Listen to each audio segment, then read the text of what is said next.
Hello, hello. Lynn Loudermilk here, the practicing crafter. We are finally going to put together these clay pieces that I have been working on recently.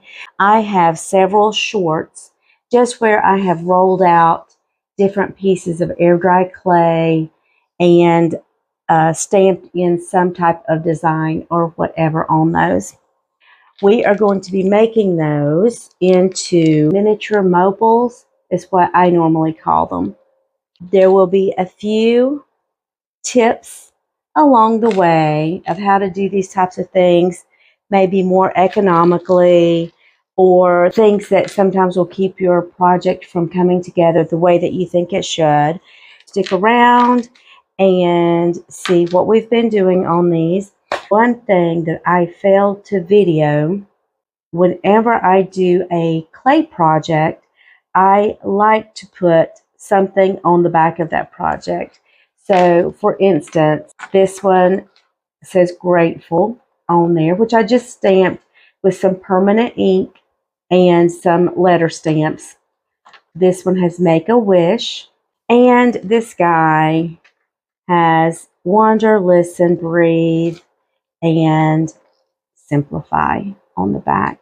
One of the things that I love about these miniature mobiles is there's so many fun things that you can do with these. You could add them to a gift bag, hang them from a rear view mirror, or use them on door or drawer knobs. Also accents to accent a wall. So if you have a collection of pictures or whatever, these make a fun addition to have as an element on those walls. Let's just get started.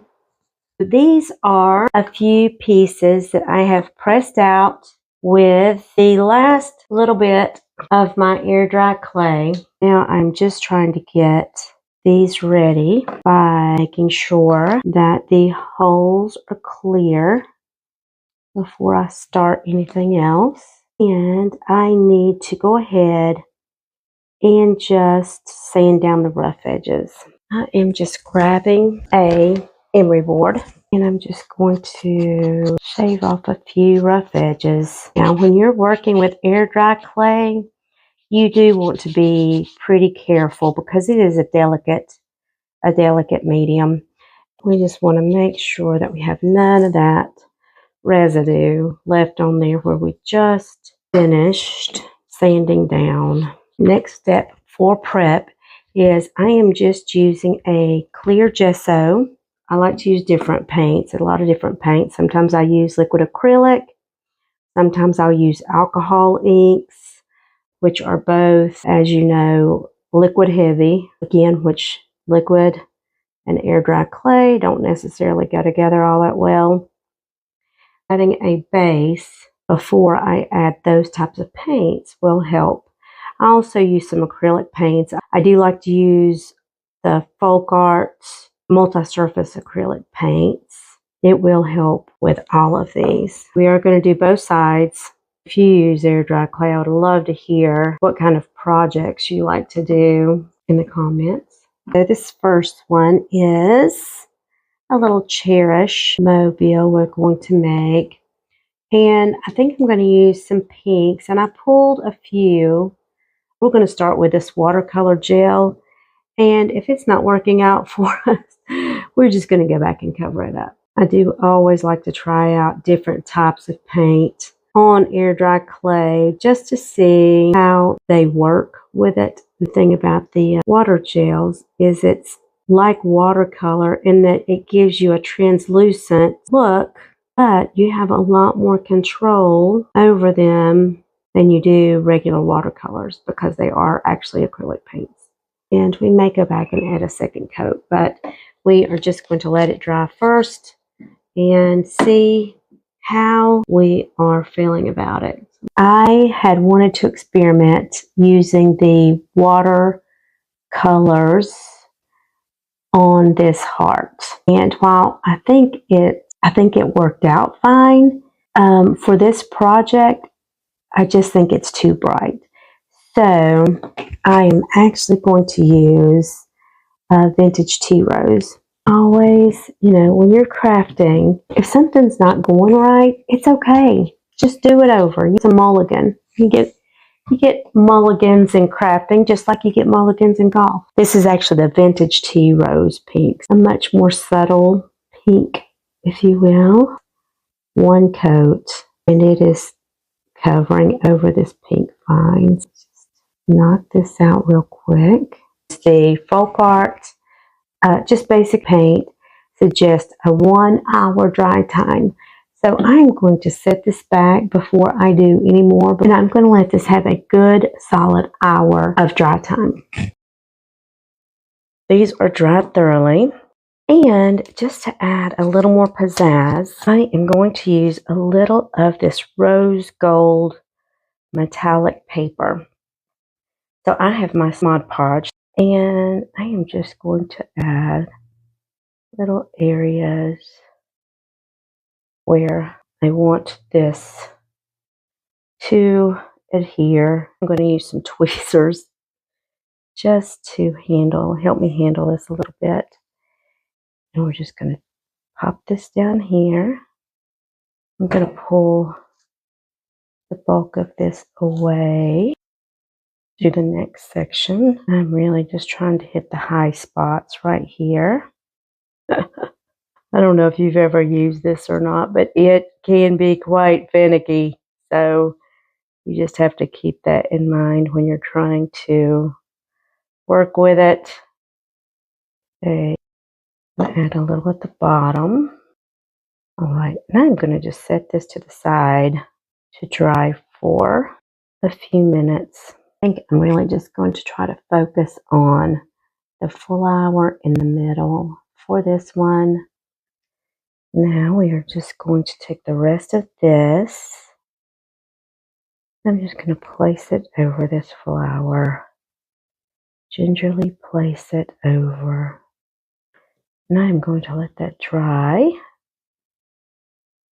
Brush this metal flake away. You can see what a mess this makes. I love the type of shimmer that these metal sheets add to a project. I just think it elevates it a little bit over like a glitter or something like that. But it is a mess. It's a mess to work with. Here we go. I am really loving where this one is going. And we are just going to start doing some beading. This has already been completed. I've done the top part of this using pieces from a broken necklace. So this would have been the clasp. And when it broke, I just kept these pieces and added them with my beads for a future project. Instead of having to tie this bottom off, I thought I would just let this piece work as a stopping point. Let me just take a look at some of the beads that I pulled for this project. I have an eclectic collection of beads, and primarily because most of the beads I have purchased at thrift stores. I always check the jewelry section because they usually have a lot of necklaces with a lot of beadwork for next to nothing. I do have this other token that says Cherish, and I thought that might be fun just to add as an accent to the back of this. So I grabbed some pliers. Here we go. And we are just going to add this piece onto here. Squeeze that together without too much of a problem. So now when we thread this through, there'll be just another fun little something hanging from the back. Just as a little surprise. on the back side. String these up in, you know, some random order. I ended up with a lot of pink beads at one point because I have a daughter that loves a group called Pink Martini for Christmas. I did purchase her ticket to see this Pink Martini group, and I was trying to figure out how to present the gift to her. And what I ended up deciding to do was to get a lot of pink beads and put them in a martini glass. And then I added her tickets to that martini glass, and it was a cute presentation. Thank you to Pink Martini for having such a great name to be able to work with.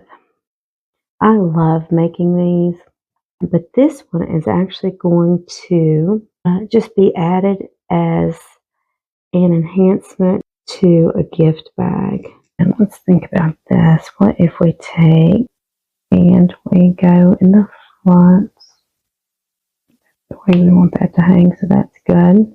Always remember, you are working with air dry clay, and you just need to be conscious of that so that you don't pull too hard, you keep your pressure the same. You just don't want to get to this point and have it fall apart.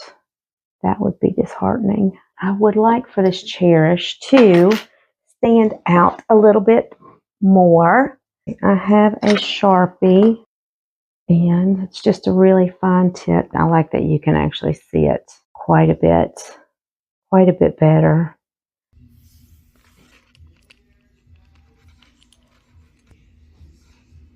These were actually pressed lace. I have already painted the backs of these, and now we are just going to get the front taken care of. I'm using a sage green, just basic acrylic. I just love this color. All these grooves make it, seems like it takes quite a bit of paint. If you're doing this project at home, you do you. Always remember, you do you. Make it yours. Put your artistic flair on those puppies. For dry time, we're going to add multiple coats. We're going to add at least 2 coats of these. So for this one, I do want to use the antiquing. To apply this, I am just adding a light coat, trying to hit the high spots of where that lace, where I put that lace down. So, and we are just going to go back with our rag and wipe that away.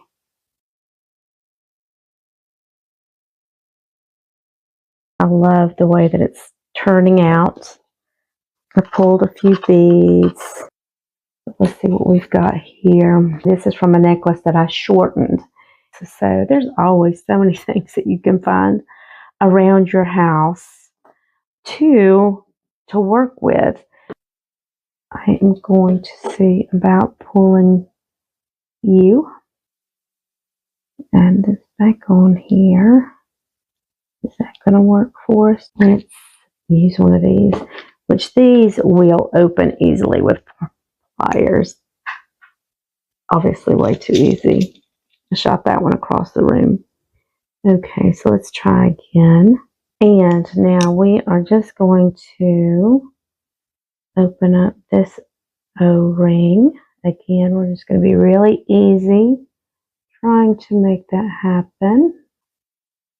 I'm going to add that little bead just to make it just a little fancier. And then that is not going to come undone. And what I would like to do also is take one of these and add another decorative bead. This is off something that piece of jewelry I have that broke. And we are just going to repurpose it. Use it for this project. Let's tighten this up. And then we are going to take a look at our final results. For our oak leaf, I believe this would be maybe a white oak, possibly. And the leaves turn kind of a reddish brown color. In the fall, I'm going to try to mix a little of the brown I'm using and the red are both multi-surface. And if you are looking for any of these color combinations or anything like that, I'll be sure and list each project in this video along with whatever paints I happen to use, as well as any supplies. We're going to start just by putting a coat. Oh, that's pretty. I think it's a pretty color for a fall leaf, don't you? I just love fall. It is my favorite season. And I'm lucky to live in the mountains. Okay, there's that. We're just going to set it to the side. We'll add a second coat here in just a few minutes. I need to actually going to continue using this multi-surface brown, which is real brown, but it's a little too brown for an acorn. I am going to grab a little yellow and a little white. We're going to combine those and see if we get, a color for an acorn. I think that's pretty good. Just go ahead and the top of this guy. You know what? I think that brown on my acorn needs to be lighter. Whenever I mix the next time, I'm going to lighten it up quite a bit. I'm just going to finish adding a second coat onto all of these, and then we will jump into next steps. So I have continued to finish up the painting on the fall oak leaf, as well as these acorns. Is something else I think about whenever we are in fall, are those beautiful fall sunsets. And to me, it is like the golden season. With that in mind, I would like to add a little gold embellishment to this project, to these leaves, just to give them the sheen of gold and to add another layer of interest. I have pulled a rose gold, Martha Stewart rose gold, an actual gold, and I've also got this ceramic gold. Not 100% sure which one I want to use at this point. If you're ever looking for a place to test and you don't have anything else to test on, then by all means use the back just to run a test scenario. Now, I'm thinking rose gold is probably not what I'm going to use for this. I'm thinking this is actually too bright.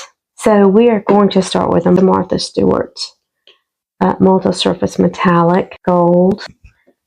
Now let's just take a little bit of this. I don't want it to be overwhelming.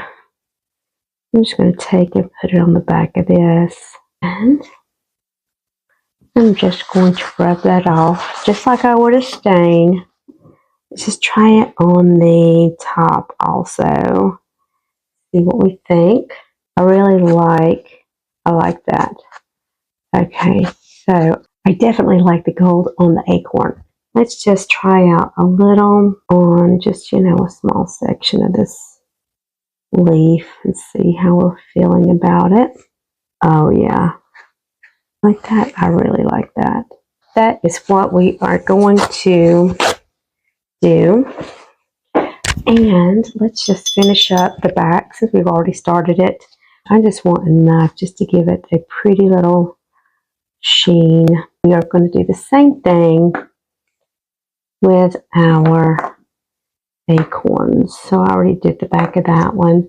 Let's do all the backs first, and then we will knock out the fronts. One other thing I did do to this one is I did take some dark brown paint and just put it down through there just to bring that stem out just a little bit. And let's knock out the fronts of these really quick. Wipe that away or dab it, whichever you prefer. It amazes me what all you can just change so quickly with a little paint. I imagine it's going to seep down into this texture really nice. Add a little more depth. Let's see if that's what happens, especially if we just dab it off. One thing that I would always stress, especially if you are new to crafting or working with paints and glues and those kind of things, is these manufacturing instructions, they really know what they're talking about. So whenever it suggests for 30 minutes or 2 hours or 24 hours or however long they think their product needs to dry for, follow those drying instructions. That's huge. It can make all the difference in a project coming together the way it should. For the beading, I have taken an old necklace that I have, again, that has broken, and I'm taking both of the ends that clasp together to make the hanger for this. We are just going to take the wire ends that were left over, that were holding the beads at one point, and just twist them through these holes to create our hanger. Then I will take the claw hook and connect that back together. Let's just stick this back through these holes. I'm going to continue to wrap this wire just to add a little stability.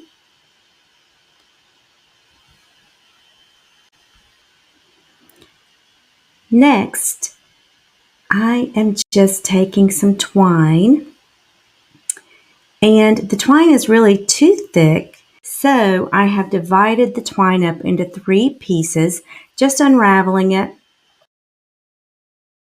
Poke the twine through the front and tie it off on the back, and once the beading and the acorn is in place, that will be plenty of weight to hold everything in place. These beads, again, these beads have come from either broken necklaces or items I have picked up at thrift stores, and I think they are all beautiful. I am just going to add these on until I get the look that I want, and then we will hang one of our acorns at the end and just tie it off again on the back. Once this is all finished, I'm just going to trim up these twine pieces just because they're getting a little ravelly, and we are going to be finished up with this one.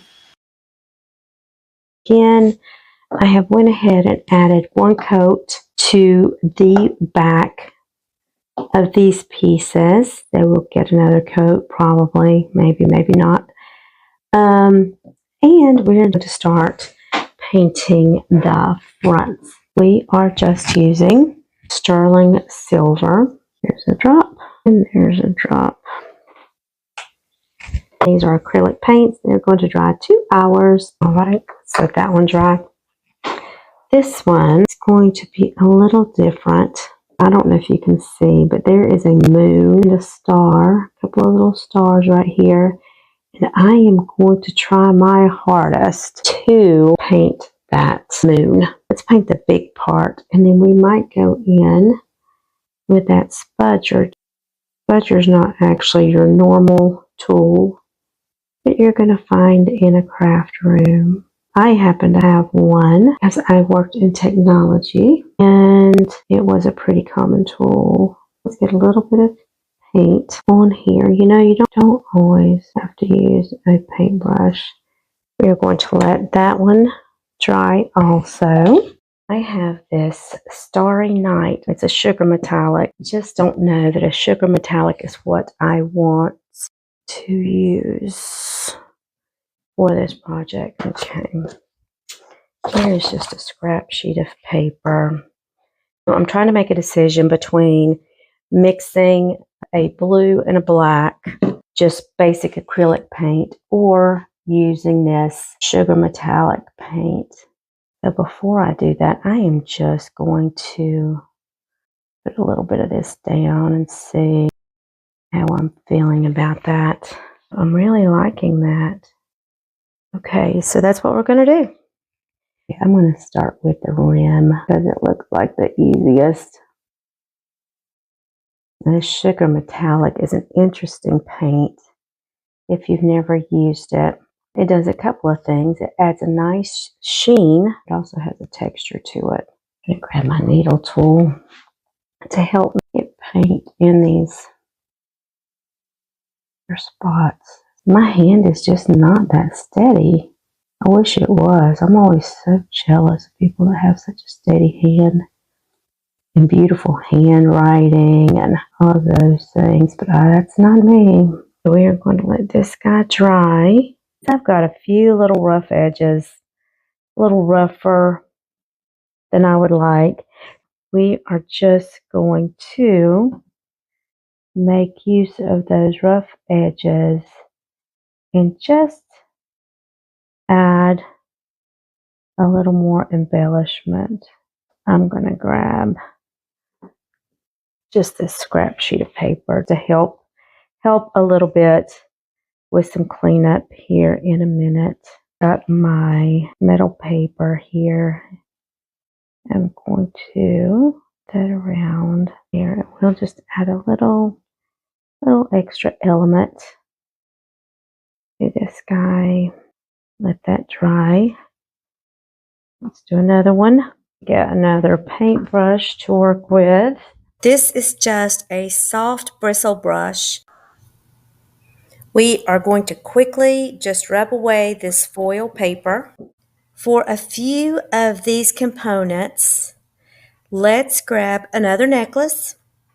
This necklace is perfectly fine, but I just no longer wear it. So it was a great reuse for this mobile. And add the stretch cord to this smaller jump ring. I'm going to tie this off right here, and I'm going to cut one of these. Turn this one back. And let's see if that's going to work. So now let's see if we can just string these up a little easier.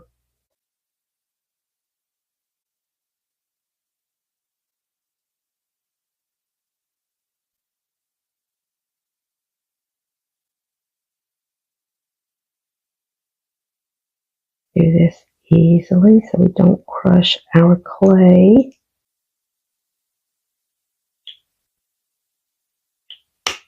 All right, so when you make a mistake like this and you forget to put the A in the middle and know that it is probably too delicate to go back and remove all of this, you simply take your stamp. We are going to add an A in here. Make a wish. That way we at least get the sentiment across. You know what? At the end of the day, these things are going to happen, and it's okay, because you can always change course if needed. And I will just actually probably put this back and save it for another project. You know what? Things happen. That's how it goes. So we are just going to move on, and we are still going to make a sweet little piece to hang. Again, I'm just going to loop that through there, bring this down, and we're going to choose a few little beads to add to this. Maybe we'll start here. There we go. What do I want to add next? With one that's a little different. But like this guy. Here is this one. It's so sweet. I love it. Yep, I think that's a lot of fun. Okay, so this I think is going to be one of my favorites. And again, I have gone ahead and started painting the back. And now I am just working on the fronts of these projects using an acrylic ink. And I'll list the brand and color in the description. Whenever I do this liquid acrylic, I just really want an uneven look. I want that liquid acrylic to fall into various places and darker spots in certain places. And sometimes that is just what you need to fit the project. I will take my finger, my ring finger, and I'm just going to rub that over this project just to get rid of all those brush strokes. Put that one to the side. Let's start the next one. This has got so much texture in it, it doesn't really want to move a whole lot on its own, but all right. I'm going to set aside. I'm going to let that dry really well. I do want to bring forward that friend a little bit more, so I am going to use this just to bring that out. Let me see what we've got here. I did pull some beads that I thought could be fun. I have this that could be a nice element to add. These wooden beads that I purchased. I've got these that are a little shinier. See, some little flowers. I would like to have a nice little hanger. I like the utilitarian look a little bit better. So let's just start with this one. Choose one of these jump rings for this. It kind of matches. We are just going to use this. So I'm going to put this right here. And we are going to try to close these back up. I'm just using my fingers at this point. You know what? I think I need another one. This little piece that I would like to use is kind of like a hanger. So we have to try to be really careful. So we have our little hanger that's going to work for us. Don't go flying across the room. There we go. I'm going to add this other small one. I thought about using different types of cording to string this up. Finally decided on this gold elastic cord. I tied off the ends to secure the wooden beads, and now we are just going to add an O-ring at the bottom to hang these other elements. So, yep, here it is, and I think it's pretty cute. And one more bead is exactly what we need to finish this one off. And this is one of my favorites.